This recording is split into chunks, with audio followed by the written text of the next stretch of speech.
Hello everyone, कैसे हैं आप लोग। सब फॉर्म भर रहे हैं, बहुत ही खुश होंगे, एक्साइटेड होंगे और सबसे बड़ी चीज़ कंफ्यूज्ड होंगे।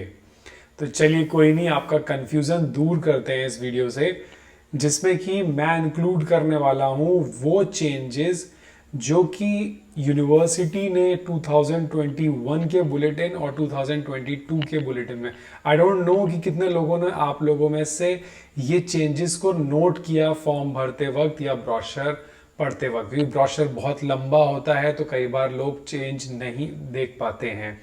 एपीआई का कंफ्यूजन बहुत लोगों के दिमाग में है। मैं डेली टेलीग्राम पे मैसेजेस आते हैं, सर हमारा आएगा कि नहीं आएगा। सो वो भी कंफ्यूजन इस वीडियो में क्लियर हो जाएगा। तो चलिए, बट अगर आप नए हो इस चैनल पे, अगर मेरे टेलीग्राम ग्रुप या इंस्टाग्राम ग्रुप से नहीं जुड़े हो तो प्लीज़ सब्सक्राइब कर लेना चैनल और टेलीग्राम पे ज़रूर जुड़ जाना, जिससे कि आपकी सारी क्वेरीज बाय डिफॉल्ट 24/7 क्लियर हो जाएंगी, मैं रहूं या ना रहूं उस ग्रुप में। चलिए तो स्टार्ट करते हैं। देखिए, इस दोनों बुलेटिन के अंदर जो चेंजेस देखने को मिल रहे हैं वो हैं सिर्फ एक ही टॉपिक में, that is the structure of research entrance test 2022 रेड का या फिर एमफिल का। यानी सिर्फ स्ट्रक्चर में चेंज किया है और वही सबसे ज़रूरी था और ज़रूरी है। तो क्या चेंज हुआ है ये देखना बहुत ज़रूरी। देखिए, स्ट्रक्चर में बेसिकली हमारे 3 स्ट्रक्चर हैं, टेस्ट ए, टेस्ट बी और एक आता है मिनिमम क्वालिफाइंग मार्क्स, जिसमें कि सारे स्टूडेंट्स परेशान होते हैं और सोचते हैं अब क्या होगा, हमारे क्वालिफाइंग मार्क्स आएंगे कि नहीं, हमारी परफॉर्मेंस इंटरव्यू देना भी चाहिए कि नहीं। तो देखिए, ये मैं आपको दिखा रहा हूँ दोनों बुलेटिन 2021 का और ये आपको दिख रहा है 2022 का। ये सेम स्ट्रक्चर है जो मैंने बताया था आपको, स्ट्रक्चर में चेंजेस है तो ये सेम पेज है। अब आप ध्यान से देखिए, जो हमारा स्ट्रक्चर है वो 2 टेस्ट पे डिपेंड है, test A and test B. तो टेस्ट ए में subject knowledge, assessment of logical analytical capability and research methodology, वो पहले भी था अभी भी है। टेस्ट बी के अंदर पर्सनल इंटरव्यू है, जो एग्जाम्प्टेड वाले हैं उनको सिर्फ टेस्ट बी देना है, जो मेंस वाले हैं उनको टेस्ट ए और टेस्ट बी दोनों देना है। अब आते हैं हम चेंज के ऊपर। देखिए, टेस्ट ए का स्ट्रक्चर जैसा पहले था 100 क्वेश्चंस का, 300 मार्क्स का टोटल था, अभी भी सेम है, कोई चेंज नहीं है। 120 मिनट्स के अंदर 3 marks for positive answer and 1 for negative answer, ठीक सेम है। 35% मार्क्स पहले भी सिक्योर करने थे, अभी भी सिक्योर करने। चेंज जो देखने को मिल रहा है that is in the test B is in personal interview. तो टेस्ट बी दोनों लोगों को फेस करना है, अगर आप एग्जाम्प्टेड से हो या फिर नहीं, इसीलिए चेंज इसके अंदर किया गया है। देखिए, पहले ये था टोटल 20 मार्क्स का, अब ये हो गया है 30 मार्क्स का, यानी इंटरव्यू की वेटेज को बढ़ा दिया गया है। मैं आपसे स्टार्टिंग से बोलता आया हूं, अगर आपने मेरे वीडियोस पहले देखे हो, कि आप फोकस करिए इंटरव्यू पे, स्कोर पे नहीं। अभी मैं स्कोर का कैलकुलेशन अपने नेक्स्ट स्लाइड में दिखाता हूं। देखिए, 20 का था, 30 का हो गया है और जो मिनिमम क्वालिफाइंग मार्क्स था रेड के लिए वो था 210, वो इन्होंने 5 मार्क्स बढ़ा के 215 कर दिया। और एग्जाम्प्टेड के लिए 60 मार्क्स था, वो कर दिया 65, यानी 5 मार्क्स इन ईच कैटेगरीज उन्होंने मिनिमम क्वालिफाइंग बढ़ा दिए और जो इंटरव्यू था वो 30 का कर दिया। अब आइए कैलकुलेशन पे, जिसपे हमेशा आपको कंफ्यूजन रहता है। एकेडमिक स्कोर का उन्होंने कैलकुलेशन दे रखा है बहुत ही क्लियर, मगर ये कैलकुलेशन जो आप देख रहे हैं ये किसी को समझ नहीं आता। तो चलिए इसको मैं बिल्कुल सिंपल लैंग्वेज में समझाता हूँ। आप पीएचडी के लिए एंट्रेंस भर रहे हैं, सो जितना परसेंटेज आपका पीजी का था, हम बैक साइड से चलते हैं, गॉट इट।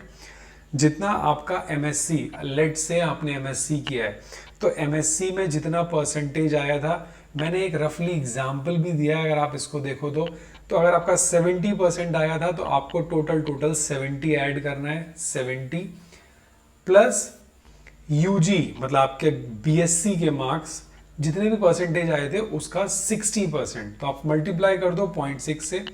देन आपके 12th के मार्क्स, यानी आपके 12th का परसेंटेज वो 25%, और 10th का परसेंटेज केवल 15%। तो मैंने एक एग्जांपल लिया, 70% सपोज किसी के पीजी में आए, यूजी में 65 आए, 12th में 60 आए एंड 10th में भी 60 आए। सो दिस इज द टोटल, और इस टोटल को लास्ट में डिवाइड करना है, डिवाइडेड बाई 2। तो देखिए मैंने करके देखा है, सपोज ये इतना आ रहा है 133/2, तो मार्क्स सिर्फ आ रहे हैं 66.5। तो एकेडमिक स्कोर अगर किसी का 66.5 है, तब उसको क्या अगली स्ट्रैटेजी करनी है, उस पर फोकस मैं बताता हूं आपको। देखिए इस एग्जाम्पल के अकॉर्डिंग तो 66.5 आए, बट मैं जो ग्राफ दिखा रहा हूं पाई ग्राफ, उस पाई ग्राफ में देखिए 70% मैंने पुट किया है एपीआई, मतलब एकेडमिक रिकॉर्ड्स। अगर आपका 66 की जगह 70 आ जाता, 2.5 3.5 मार्क्स का डिफरेंस है, कोई बड़ी चीज नहीं है। 70 और 25 आप इंटरव्यू में सिक्योर कर लो आउट ऑफ 30, और रेट के अंदर 125 मार्क्स। अब आप कहोगे 125, मैं आपको दिखा देता हूं। देखिए 300 मार्क्स का है, 300 मार्क्स में से मैं सिर्फ बोल रहा हूं 125, इतना तो स्कोर आप कर सकते हो। I guess 125 is not a huge score. मेरे पास जो टेलीग्राम ग्रुप में मैसेज करते हैं लोग 161, 170, 165, ये कॉमन स्कोर है, बट मैं तो बात कर रहा हूं सिर्फ मिनिमम, दैट इज 125। तो अगर आपने 70 मार्क्स अचीव किए एपीआई में, 125 अचीव किए इसमें, और 25 अचीव किए इंटरव्यू में, तो आप क्वालिफाई हो, आपका इंटरव्यू में सिलेक्शन 101% होगा।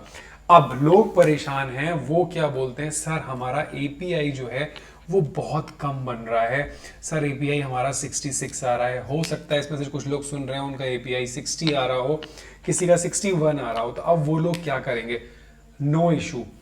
अगर आपका एपीआई कम आ रहा है और आपने यहाँ पे, और इन दोनों का टोटल मैंने कितना बताया, अभी उन्होंने कर दिया है 215, अगर वो 215 हो रहा है तो बिल्कुल परेशान मत हो एपीआई के पीछे। अब दूसरा इंपॉर्टेंट क्वेश्चन मैं आपको बताऊं, आप सपोज कीजिए एक स्टूडेंट जिसके की एपीआई बहुत अच्छा आ रहा है, उसका 10th 12th यूजी पीजी में मार्क्स 70 80 90% थे, और उसका जो एपीआई आ रहा है that is around 120 marks. Got it?